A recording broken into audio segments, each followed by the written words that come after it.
we've all been waiting for.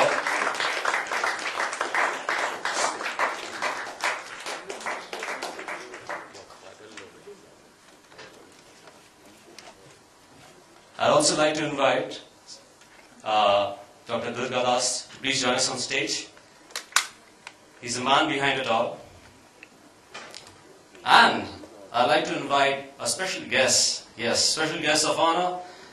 This is Rajiv Bhatia, Group Managing Director, House of S.T. Bhatia, Incorporated Dubai. His father gave him his business kingdom in UAE. He's expanding it into business empire by penetrating into various continents. He says his ambition is to reach a stage wherein he retires, he can claim that the sun never sets in his business empire of S.T. Bhatia. We're talking about Mr. Rajiv Bhatia, Group Managing Director, House of S.T. Bhatia, Incorporated Dubai, the new rising star in the business fraternity. We welcome you, sir.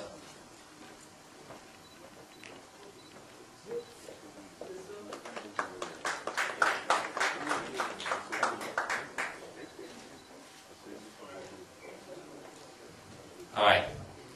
I also like to invite Mr. Vijay Wadhwa, Group Chairman. And this gentleman, it gives me extreme pleasure because from standalone buildings to satellite townships, he creates landmarks which can become benchmarks for the whole real estate industry. Mr. Vijay Wadhwa, the real estate tycoon of Mumbai, can we have you on stage and a huge round of applause for him.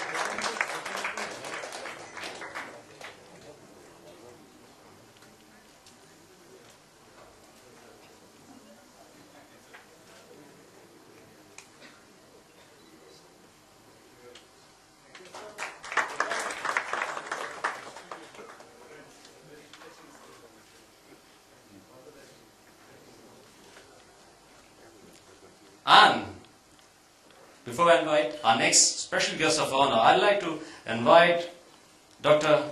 Yerram Raju, the co-author for this amazing book. And I mean, he obviously is the man, but let him be present on stage because our next gentleman is Mr. P. Ramchandran.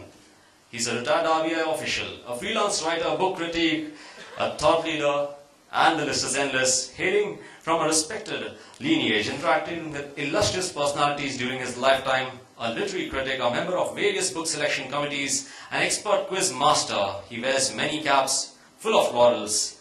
He's the first one to publish a pre-publication review of the book in the Free Press Journal, Mr. P. Ramchandran. It's a great pleasure to have a man of your experience with us today.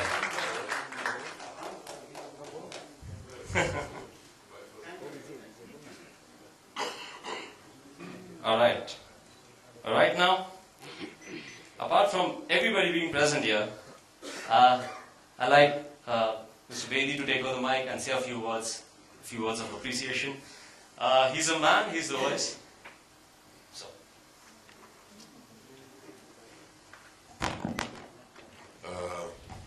Distinguished guests, Dr. Durga Das, Dr. Raju,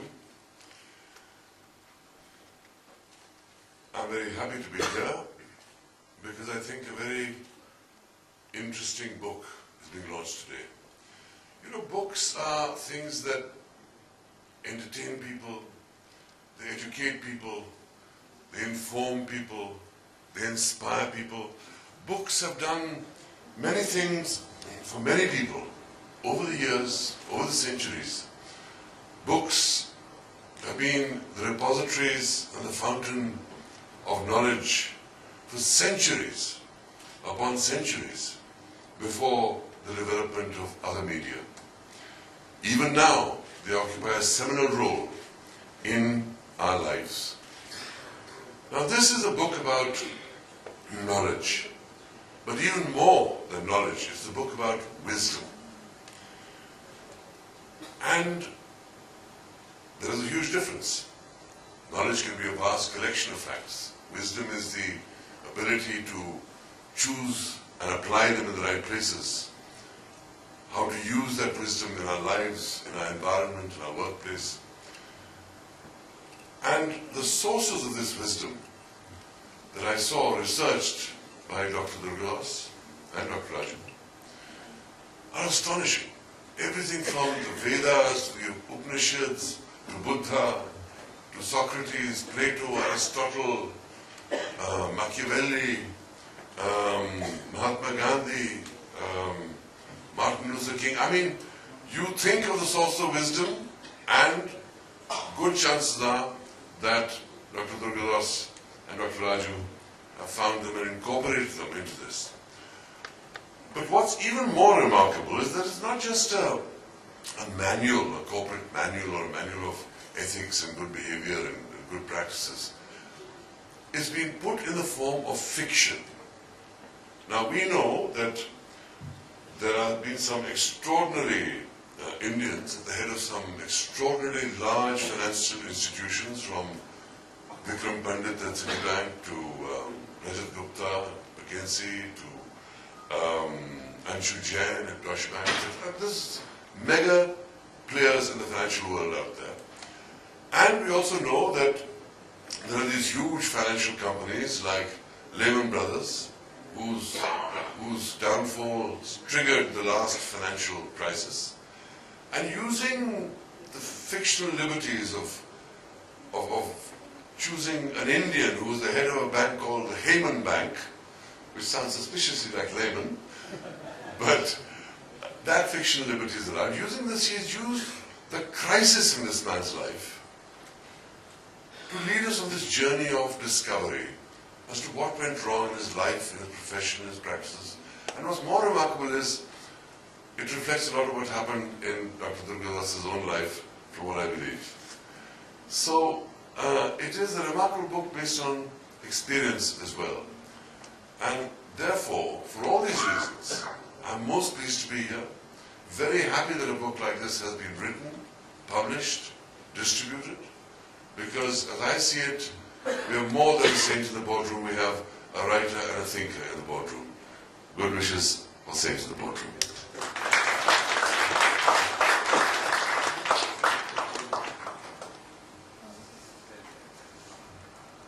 A man and a master of his words, Kabir Bedi. I think you were absolutely fabulous. And with this, now it's time for the moment. May I invite on stage Dr. Durgadas to introduce the book, speak a few words on it. So, you've written the books, your thoughts, your introduction, your way.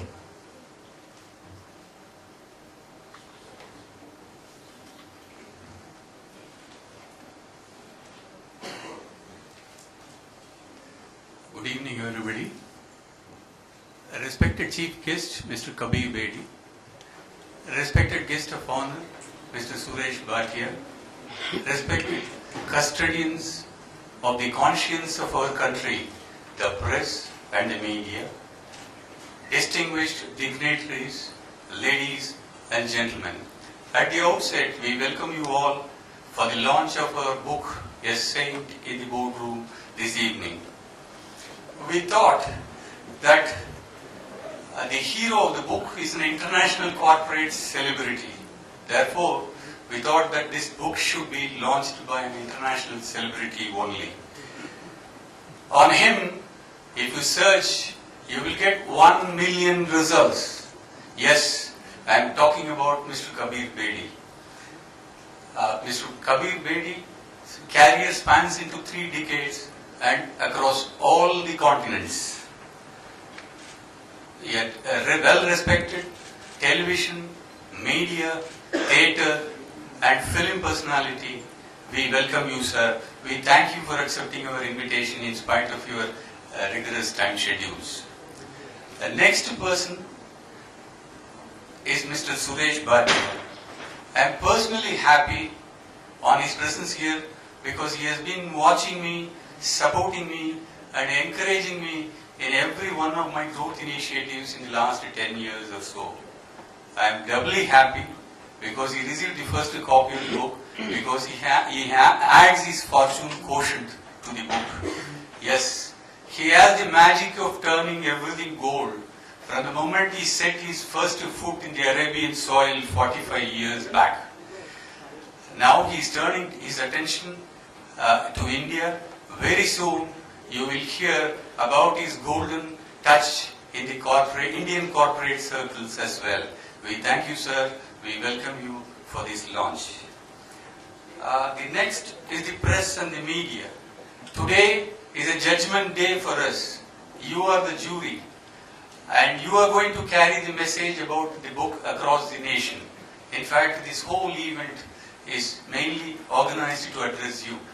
Thank you for your overwhelming response, and thank you for coming. Next is the audience. What can I say about them? But for them, we would not have reached this far. Once again, we thank you for coming over here. Given my time slot, I don't have the liberty of expanding my vocal skills on the exchange of pleasantries. Therefore, let me take you into my presentation straight. My presentation theme is on the trigger and the overview of the book. To begin with, the trigger. To begin with, first trigger, cutthroatness is emerging as a smartness today. Today, cutthroat individuals are being branded as smart people. Let me recall a story referred in our book. One day, one rich industrialist called his two sons on his deathbed. He says, "Sons, I have a desire. I would like you to keep 1 lakh rupees each on my grave." Both the sons readily agreed. Then the cremation happened, and when they were walking back to the house, the elder brother said, "Hey, I made a mistake. I only kept 10,000 rupees, whereas our dad wanted to keep 1 lakh rupees on the grave. My soul is pricking me," he said. But the second son, the younger son, said, "Yeah, I don't make all these mistakes. Dad wanted to keep 1 lakh rupees. Yes, I kept a check favoring him and left it on the grave. I am always obedient, he said." See here, the guy knows that the check written in his father's name will not come for presentation. But he claims as if he is the man of highest integrity on the planet. This is the problem today. Many sacred terms are being rewritten by the smart people, some of them for you. A smart accountant today is defined as the one who is a creative accountant who can circumvent the rules without getting caught. The best investment banker today is defined to be the one who invents a lot of complicated financial structures and make the mandatory disclosures rosier. Now, under these circumstances, what can the so-called regulations do? Character-driven competence is the key. This is the first trigger of this book. The second trigger is the storytelling effect. Today, even in the corporate presentations, on the third slide, if people start sleeping, they said they would like to have a storytelling effect even on the serious corporate presentations. So we thought we will mix it up with the fiction mode.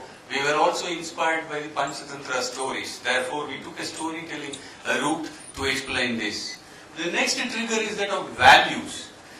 In a survey for a PhD thesis, it was observed that maximum number of people said that they will report to police when they find 1 million rupees lying on the road, with the fear that there is a 25% chance that they will be captured on the camera. Now again, the same question was tossed up with the rider that there is no camera installed over there and there is a 0% chance of the being captured on the camera. Then to our shock, 95% of the respondents said that they will take the money home.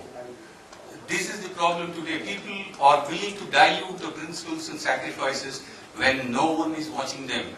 So we thought that there is a need to infuse the values into the societal DNA by using a storytelling effect. Now coming to the rules, there is no depth of rules today. With every new rules coming in, people find the smarter ways to outsmart it. The thief is an artist, while the policeman is only a critic. Today, the accounting models drive the business models. In Enron, the so-called watchdogs, the auditors, became pet dogs with wagging tails. The car was pulling the horse than the other way round. So under these circumstances, we felt that it is not the rules, that the values alone can play a role in the society. The next trigger is that of realize the ideal, the countless inventions of Edison, the cosmic genius of Charlie Chaplin, the the magic of boundless compassion of Mother Teresa and the charismatic Mahatma Gandhi all seem to be awe-inspiring to us. It is not the extraordinary knowledge of a superman, but it is the exemplary conduct of an ordinary man. That is what gave them the leadership status. According to them, they behaved as per the natural expression, and it was a spontaneous reaction. The leaders realized the ideals, while the followers idealized the real. We want more leaders to realize the ideals, and we do not want the people to alienate from the leaders on the ground of idealism, while most of these leaders lived a very, very simple living. The next trigger is that of the Dharmic governance. Post-recession, people at the lower and the middle levels have started suffering more than the people at the top. We are sacking the office boys on the ground of recession when the fault is lying with the top. The budding professionals are not able to get a placement of the choice for no fault of them. We are living in a